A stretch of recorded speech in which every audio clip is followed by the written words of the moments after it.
Lagi mari kita doakan semoga pasca bencana banjir yang terjadi di Aceh dan juga Sumatera Barat dan Sumatera Utara menjadi pembelajaran buat kita semuanya. Di sini ada beberapa hal yang perlu kami informasikan.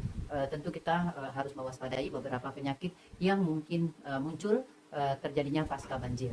Nah, untuk itu di antaranya yaitu yang pertama adalah penyakit diare, ya, kemudian penyakit kulit, penyakit tipes, penyakit leptospirosis, kemudian demam berdarah dan juga penyakit infeksi saluran pernapasan akut. Nah, juga di sini kemungkinan terjadinya penyakit demam tipoid. Untuk itu, mari kita waspadai bagaimana langkah-langkah yang perlu kita lakukan. Pertama, untuk penyakit diare ini karena terkontaminasinya ya minuman ataupun makanan ya dari kita ketahui pasca banjir itu mungkin saja ada genangan-genangan air ya yang di tempat ban, di pohon bunga atau di tempat-tempat penampungan yang itu memungkinkan berkembang biaknya nyamuk demam berdarah. Kemudian yang ketiga adalah akut. Nah, ini terjadi batuk pilek dan demam, dan ini kan terutama waktu di pengungsian, kemudian terutama pada kelompok-kelompok rentan ya, pada bayi dan juga balita, dan karena banyaknya tingginya kontak dengan masyarakat ya, dan juga udara yang lembab pasca banjir.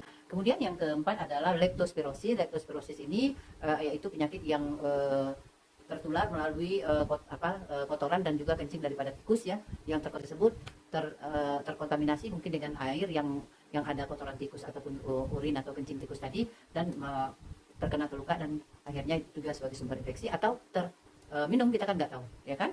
Kemudian yang kelima adalah penyakit kulit. Nah, penyakit kulit ini tentu seperti gatal-gatal ya. Kemudian demam tipoid ini disebabkan oleh salah satunya oleh ada salmonella. Kolera ini lebih berat daripada diare biasa, disertai muntah-muntah, dan ini ada penyebabnya adalah memang oleh Vibrio cholera ya. Jadi ini yang menyebabkan terinfeksi oleh bakteri tersebut. Kemudian juga terjadi konjungtivitis atau peradangan pada konjungtiva atau pada mata ya, dikarenakan sering tangan yang kotor, kemudian sering menggosok-gosok pada matanya dan akhirnya bisa terinfeksi. Nah, bagaimana cara mencegah agar terhindar dari berbagai penyakit tadi pada pasca banjir ya yang terjadi atau pasca bencana? Yaitu pertama, penting sekali kita menjaga kebersihan dan sering-sering dengan perilaku hidup bersih dan sehat, sering mencuci tangan pakai air kalau kita memiliki luka. Kemudian pastikan air minum yang kita konsumsi itu dimasak dan makanan tidak terkontaminasi dengan hewan-hewan pembawa penyakit tadi.